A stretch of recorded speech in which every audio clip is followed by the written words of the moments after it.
Hello. Good afternoon. Time check. What time is it now? It's 5 minutes to 3. Yun. Samahan niyo ako sa pag-prepare papunta ng school. Punta ako ng school ng 4 o'clock. Bali,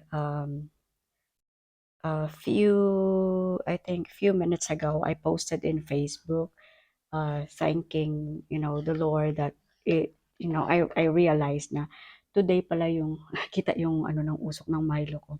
Today pala yung first day ni Tiara na wala siyang maintenance, which we are so thankful of, kasi nga ilang years na kami. Sabi kasi ng doctor niya sa Philippines, um, maybe 2 to 3 years lang yung dumating yung asawa ko. Wait lang.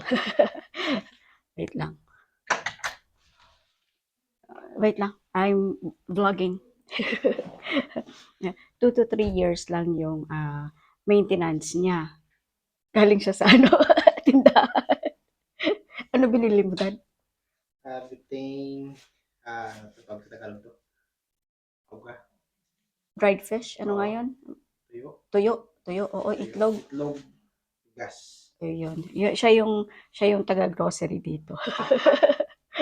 So, samahan niyo ako. Balik tayo sa story. So, bali, sabi ng doktor sa amin, nung na-diagnose siya ng 4 months old pa lang siya, magpo 4 months pa lang siya noon eh. Na-diagnose siya ng epilepsy. So, pabalik-balik kami sa hospital, gano'n, EEG, tapos palit ng gamot, dagdag ng gamot, yung gano'n ba.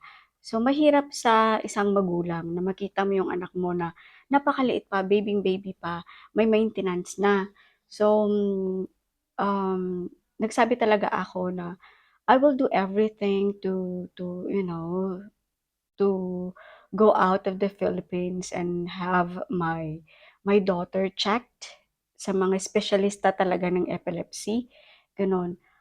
Unang try namin na puntahan is yung Canada, kasi nga nababasa ko 'no, yung medical ano nila ay napakaganda, maraming doctor dun, tapos may nakita ako na isang doctor na specialist na nandun din. So sabi ko dun na lang ako pupunta, kaso nga lang, may mga bagay na hindi talaga para sa atin. So hindi natuloy yung, ano na ba yung ano ko, hindi natuloy yung, plano namin papunta ng Canada.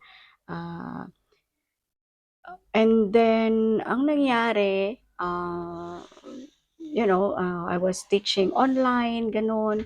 Tapos, hindi na ako nakatuloy do'n sa sa Canada. So, patuloy pa rin yung gamutan ni Tiara na ano kami, akala namin 3 years or 2 years mag-stop na. Yun pala dinagdagan yung dosage niya, gano'n ba. So, medyo na as parents, parang naano kami, nadismaya kami. Sabi namin, kailan pa kaya mag-stop yung anak namin ng gamot? Kasi ang mamahal talaga ng gamot eh. Yun. Um, And then, 'di ba August 2023 nag-resign ako sa DepEd, and then yung plano sana namin na alis ang pupuntang Canada was like December 2023. So hindi kami natuloy, and then 2 months prior to that, October 2023, yung first na nag war sa Israel, and then I was teaching online back then. Yung mga estudyante ko is mga Israelites. So, nakita ko yung fear nila, nakita ko yung tatakbo sila sa shelter, tapos mag-aalam yung cellphone nila, habang yung bata is, alam mo yun, nagtitake ng online class, tapos mag-aalam yung cellphone nila, tatakbo yung parents nila sa camera, tapos sasabihin na, "Teacher, I'm so sorry, we have to go to the shelter now." Tapos kasi nga hindi namin pwede, na wala pang rules nung time na yun, eh, na pwede mong i-click na sasabihin mo sa admin na, yung bata is in danger, gano'n. So, hindi mo pwede iwanan yung klase mo sa sa online. So, you have to stay in front of the camera, hindi mo papatayin ng camera, so makikita mo yung bahay nila, yung mayanig, maririnig mo yung alarm, maririnig mo yung yung bomb, gano'n, yung ano, yung everyday na ilang months yun, na yun ang nakikita ko. Makikita ko yung bata na umiiyak sa harapan mo, you know, yung maliliit na bata, iiyak sa harapan mo tapos sasabihin na, "Ha, teacher, I'm so scared." Tapos sasabihin ng nanay, "Teacher, please help me entertain my child." Gano'n. So, ay hindi ko pala alam na malalim yung dulot pala yun sa akin, and then after that, medyo lumala emotionally yung nararamdaman ko, and then I seek for professional help. Tapos sabi sa akin, ng doktor ko, "Maghanap ka ng ibang trabaho. Yes, well compensated ka diyan sa trabaho mo, but emotionally, psychologically, hindi na maganda epekto sa'yo." So, um, naghanap ako ng trabaho sa ano, sabi ko kasi ito lang yung trabaho ko na alam ko, teacher ako, eh. So, maghahanap ako ng ano, nag-resign na ako sa DepEd, sabi ko alangan naman babalik naman ako, babawiin ko yung resignation ko, gano'n. So, naghanap ako ng trabaho, unang in-applyan ko, was Abu Dhabi, Kuwait, and Oman, yun gano'n. So, sabi ko, hihintayin ko ang tawag na 'to, kung sino yung unang tatawag, yun yung, plan ng Panginoon para sa akin. Kasi, ano na talaga ako, naiwanan ko yung online teaching ko, gano'n. Kasi hindi na talaga maganda sa ano, sa akin ba. So, habang naghihintay ako ng tawag nila, nag-apply ako sa ano, may nakita ako na, job application gano'n sa Vietnam, gano'n. So, in-applyan ko, after 3 days tinawagan ako, after 2 days nag-sign ako ng contract, and then after that sunod-sunod na yung pag-ano, pagpunta ko dito. And ngayon na nakikita ko ulit yung nangyayari sa ano, Israel, naalala ko yung experience ko na yun, na yung mga online teachers na kasamahan ko, alam alam ko yung nangyayari sa kanila in the classroom, gano'n. Alam ko yung minsan umiiyak na rin sila, nagme-message kami lahat-lahat, "Uy, ganito, uy, binobomba na naman yung estudyante ko," gano'n. Nato-trauma na din yung mga online teacher. Sana, my heart goes to those teachers na yung estudyante nila ngayon ay taga-Israel, gano'n. At saka, na nahahati ba yung loob nila na i-cancel yung klase kaso nga lang kailangan nila ng pera, trabaho, gano'n ba. At saka yung mga estudyante ko, I miss all my students sa online kasi nagiging parte ka na rin ng buhay nila, na ano, araw-araw mo sila nakikita, tapos, um, kilala mo na yung parents, kilala mo na yung grandma, grandpa, gano'n, daddy nila, dinadala ka nila sa work nila, dinadala sa school, dinadala sa,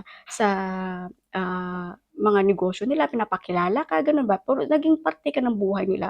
Pero kailangan ko nung time na yun, kailangan ko na i-prioritize yung health ko, without knowing na may plano pala yung Panginoon sa amin. So, nung pumunta na kami dito sa ano, sa Vietnam, may nakilala 'no, ni-research ko yung, about sa epilepsy, kung meron silang espesyalista dito kasi nga dadalhin ko nga yung anak ko dito. So, kailangan namin ng, doktor na titingin sa kanya.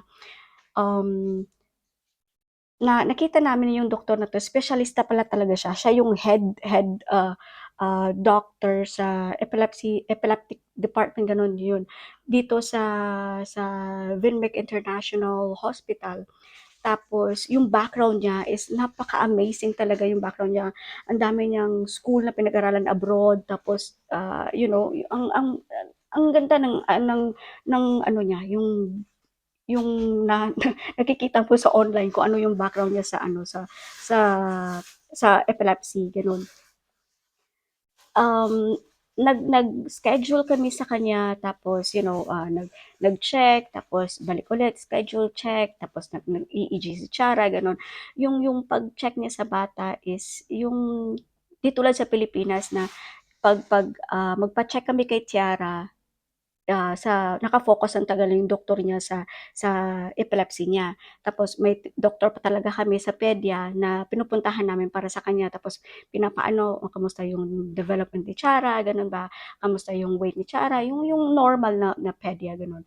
So, sa kanya pagdating namin do'n asikasong-asikaso kami bago pumasok yung bata sa clinic niya, chine-check yung lahat ba, yung may mga staff na nurse na, magche-check ng, pulse rate, tapos yung heart rate, yung i-ano, stethoscope yun, gano'n. Tapos iche-check yung, eardrum, gano'n. Lahat-lahat ng physical exam iche-check na bago kami pumasok sa clinic 'yan, gano'n. Tapos pagpasok niya ng clinic niya, iisa-isahin niya yun, yung background ng bata iisa-isahin niya na titingnan if may problema yung nose, may problema yung mata, may problema yung lahat, yung lahat ba, pati yung behavior ng bata tinitingnan niya, pinag-aaralan niya. Tapos yung, responses ni Tiara tinitingnan niya rin. Lahat parang naging overall ano siya, doctor ni Tiara. Tapos, matanda na siya, makita mo talaga na marami na siyang ano, mga na-handle na mga cases kasi nga siya yung head ng ano, that department. Yun, Um, pasalamat kami sa kanya kasi binigyan niya kami ng hope na ganito, and then today this is the day na ito yung araw na pinakahihintay namin na hindi naiinom si Tiara ng maintenance niya sa umaga, gigisingin siya namin ng napakaaga, papakainin siya namin, pipilitin namin kumain kasi nga iinom siya ng ano, ng gamot niya. And actually, bago ako mag-vlog ngayon, 'di ba nag-post ako sa Facebook and then only then I realized na, ay bakit ako ganito ka-depressed, bakit ako ganito kalungkot ngayon, bakit ako umiiyak since yesterday. Kasi nga, may nangyari sa Philippines, hindi naman natin matatago na lahat tayo ay may mga problema, kanya-kanya tayong pasanin sa mundo, gano'n. So sa amin may nangyari and then we need to let go of our car, we need to let go of some of our, things sa Philippines na naimpundar namin. Um, Parang nalungkot ako kasi sabi ko pumunta ako dito sa Vietnam, maraming na akong napundar, marami na akong, nandun na yun. Tapos pumunta ako dito para mapaganda yung um, sitwasyon sana namin na mag-anak. Yun lang, biglang nawala lahat, yung gano'n. So, naano ako, nalungkot ako, iyak ako ng iyak, tapos kaninang umaga iyak din ako ng iyak, gano'n. Only then I realized na, ay bakit ako malungkot na may good news naman pala ako na matagal ko nang inaasam-asam, tapos ngayon nakuha ko na. Eh, bakit malungkot ako dahil sa sasakyan? Dahil mawawala yung ano, yung yung sasakyan namin, mawawala yung ibang gamit namin sa bahay. So, sabi ko, mas masarap pa rin, yung at maganda pa rin yung gift ng Panginoon sa amin na okay yung anak namin ngayon, wala ng maintenance, wala na lahat. Binigay ng Panginoon sa amin yung hiniling namin na magiging okay yung anak namin, magiging normal siya. So, ngayon si Tiara nasa bilingual school, she's performing very well and we are so happy about her development.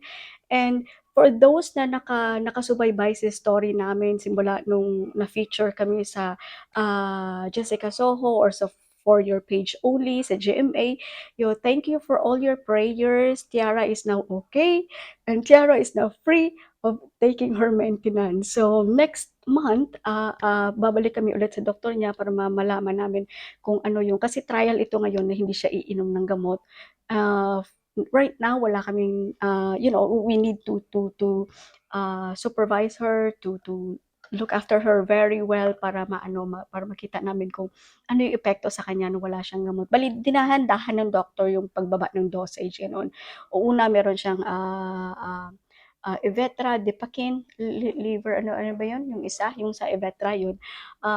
Winala yun ng doktor, paunti-unti, pinaliitan yung dosage, tapos hanggang sa nawala na yung hanggang sa nag-0.5 siya, tapos hanggang sa wala na talaga yung Depakin niya sa morning, gano'n, tapos yung Evetra, gano'n. So, okay siya, we need to go to the hospital after a month. And we are really thankful na ganito yung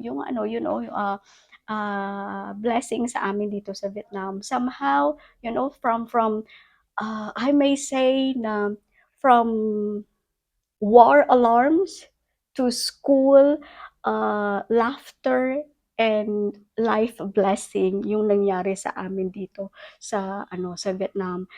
You know, it was very traumatic back then na naririnig ko yung mga alarm sa tenga ko, sa headset ko, makikita ko sa lahat dito. And then now, nakikita ko yung mga estudyante ko mismo, if they are sad, I can hug them, I can comfort them, I can talk to them, yun. Tapos plus yung anak ko pa, you know, we receive the good news na okay na yung anak ko. So even though na nawala yung ibang gamit namin sa bahay, we are still thankful that we are okay here and we are doing very well sa Vietnam. So that's all for today. Be positive everyone sa nangyayari ngayon sa buhay natin. We can do this. Sa mga OFW natin, I know God is taking care of you. Nasa ilalim kayo ng mga uh, uh, kamay ng Panginoon, hindi tayo papabayaan. So, have a lovely day everyone. Bye!